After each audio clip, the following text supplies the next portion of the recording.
This isn't fiction. It's the true story of a decorated U.S. Army Master Sergeant who built a $2 billion drug empire.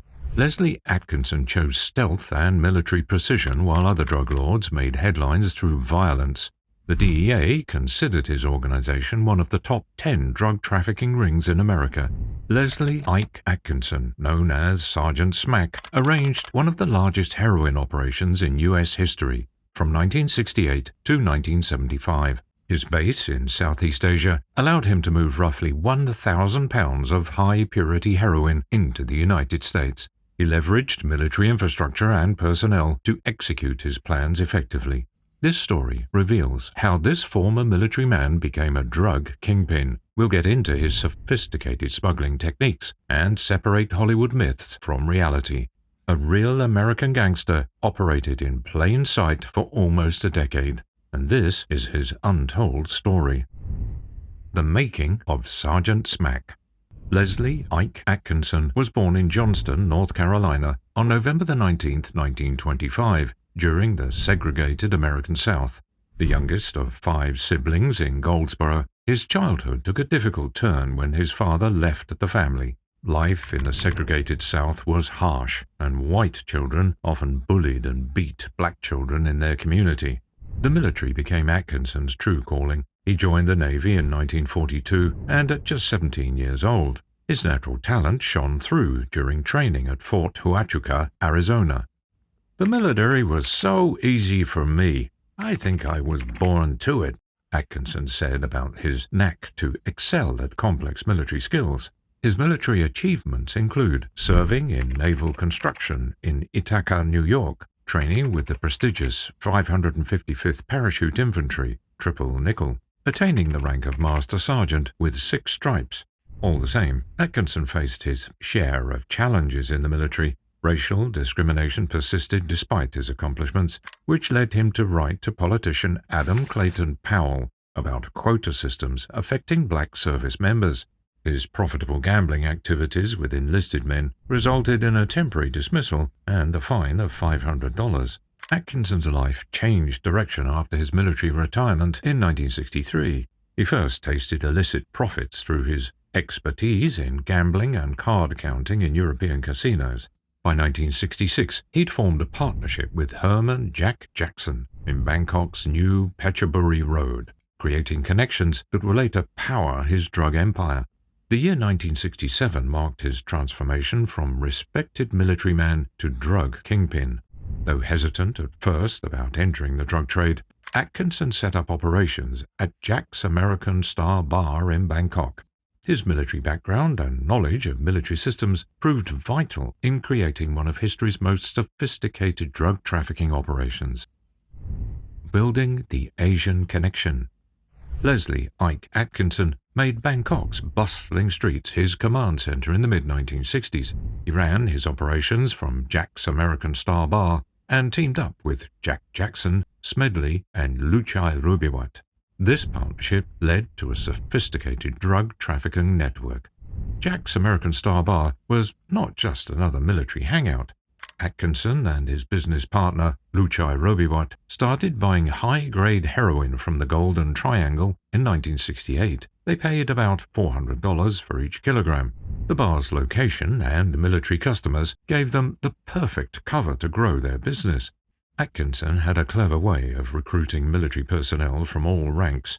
His organization brought in servicemen through several methods. They forgave gambling debts for soldiers who lost at cards. They recruited postal clerks to handle packages. They paid military personnel for transport services. Postal clerks Robert Patterson and James MacArthur became vital assets in mailing heroin packages. The network grew to include William Wright and Freddie Clay Thornton, who played key roles in the operation. Atkinson's military expertise showed in his smuggling operation sophistication. His organization cut the heroin 4 ways and moved it through U.S. military bases until it reached Fort Bragg, North Carolina. Each quarter kilo sold for $25,000, which brought in about $96,000 in profit. The operation reached massive proportions. Law enforcement estimated that Atkinson's ring moved about 1,000 pounds of heroin each year between 1968 and 1975. This translated to roughly $400 million in illegal drug sales. Their smuggling tactics kept changing, from false-bottomed AWOL bags to specially modified furniture. By 1970, Atkinson had built a complex network that connected multiple military installations. Shipments went to the National Guard Armory in Philadelphia, Walter Reed Medical Facility in Washington, D.C., and Monmouth, New Jersey.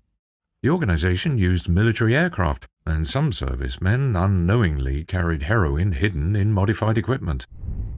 Leslie Ike Atkinson's empire. Leslie Atkinson's drug empire became one of the 10 most important trafficking operations under intense DEA scrutiny. His enterprise was so complex that it led to the creation of a specialized DEA unit, CENTAC 9. The unit spent 3 years investigating across 3 continents.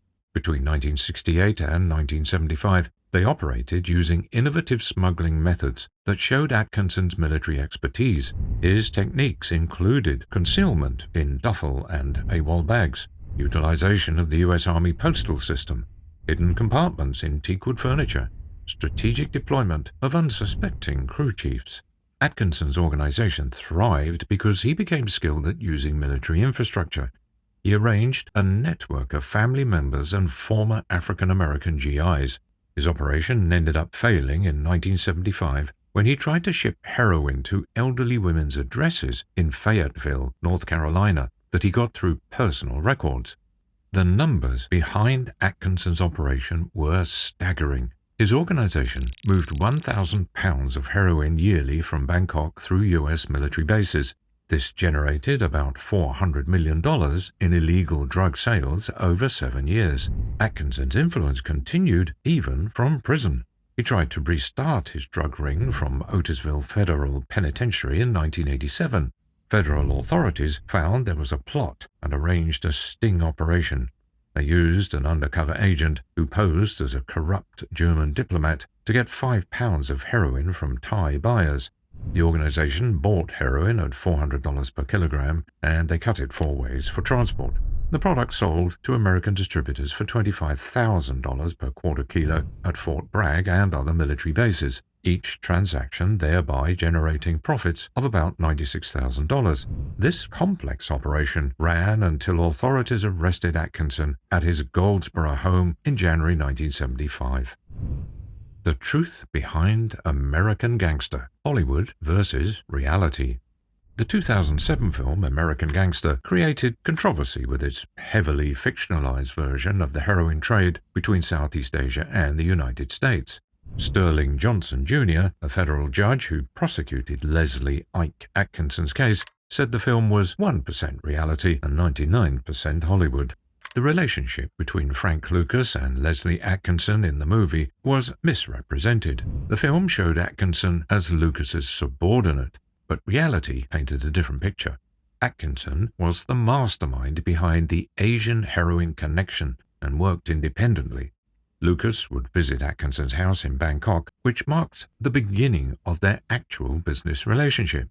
Lucas worked for Atkinson's organization, not the other way round. The movie's most dramatic claim about smuggling heroin in military coffins was pure fiction. The myth known as the cadaver connection started from a misunderstanding during Lucas's visit to Bangkok. Lucas unexpectedly walked into Atkinson's workshop and asked about ongoing operations. Atkinson quickly made up a story about making coffins to hide their real smuggling method through furniture. The truth behind this urban legend reveals no heroin was ever seized from military coffins. The operation would have needed extensive military mortuary staff cooperation. Smuggling through coffins made no practical sense compared to Atkinson's proven methods. The movie took creative liberties beyond the coffin myth. 3 former DEA agents sued Universal Pictures, claiming the movie defamed them and hundreds of other agents. The film's version of events differed substantially from historical records. For instance, the movie gave Detective Richie Roberts credit for Lucas's capture, though Roberts only helped get a confession. Johnson's widow disputed Lucas's claims about his relationship with Bumpy Johnson. The real-life Lucas was described as illiterate, vicious, violent, and everything Denzel Washington was not. Of course, the film's effect on public perception was substantial. Many people still believe the coffin conspiracy theory today, though extensive investigations have proven it false. Atkinson's actual operation showed more sophistication, using hollowed-out furniture and military infrastructure, methods that worked better than the sensationalized coffin story. Legacy of Sergeant Smack. At 84 years old and behind bars, Leslie Ike Atkinson looked back at his notorious past with mixed emotions. "I might be the most successful drug dealer in the history of the United States," he said. He quickly added, "I wish I'd never got into the drug business." Atkinson's operation revolutionized America's drug scene. His organization moved 1,000 pounds of heroin yearly through military channels, and this resulted in roughly $400 million in illegal sales from 68 to 75. His sophisticated methods led the DEA to create CENTAC 9, a special unit that investigated his operation across 3 continents. His operation's effects went way beyond the reach and influence of mere numbers. I'd have a reverend friend and his wife and son come to see me. Every time I see them, I see the son they're raising, and I think about the drugs I sold and how it could end up in his hands. I don't feel good about it at all. Atkinson's methods shaped drug trafficking operations in terms of military infrastructure exploitation, sophisticated concealment techniques, strategic recruitment of personnel, international network establishment, complex money laundering systems. He proved his resourcefulness even from prison. Law enforcement discovered his plan to arrange the smuggling of 2.4 kilos of 94% pure heroin in 1987. The drugs had a street value of about $20 million. Atkinson's story goes beyond his criminal enterprise. His tale has struck a chord in popular culture, with mentions in Tom Clancy's book Without Remorse, and an episode of Miami Vice titled Back in the World. His operations exposed major flaws in military security protocols. This led to increased scrutiny of military shipments and personnel. Today, Atkinson's effect on American communities lives on. His organization left behind broken neighborhoods, broken homes, and broken lives. His story stands as a warning about drug trafficking's devastating effects, especially in African American communities. Leslie Ike Atkinson died at 88 in 2014. He left a complex legacy that weaves together military service, criminal enterprise, and social impact. His story shows how someone could twist military expertise for illegal gains. This changed both drug trafficking methods and law enforcement responses in the United States forever. Conclusion. Leslie Ike Atkinson's story shows how military expertise can turn into a criminal empire. His clever operation moved about 1,000 pounds of heroin every year through military channels. This makes it one of America's biggest drug trafficking cases ever. The film American Gangster brought parts of his story to Hollywood, but real life was nowhere near that simple. His methods were so advanced that law enforcement had to create special units. They even changed how they investigated drug trafficking completely. His actions affected many generations deeply. The operation made nearly $400 million in illegal sales between 68 and 75, and it left communities destroyed and families torn apart. Even though he expressed real regret later, drug trafficking's damage to American society runs deep. Atkinson's story is a vital chapter in American criminal history that serves as a warning too. It reveals how criminals could use military systems for illegal activities. Law enforcement has to become more adaptable quickly to fight these sophisticated criminal operations.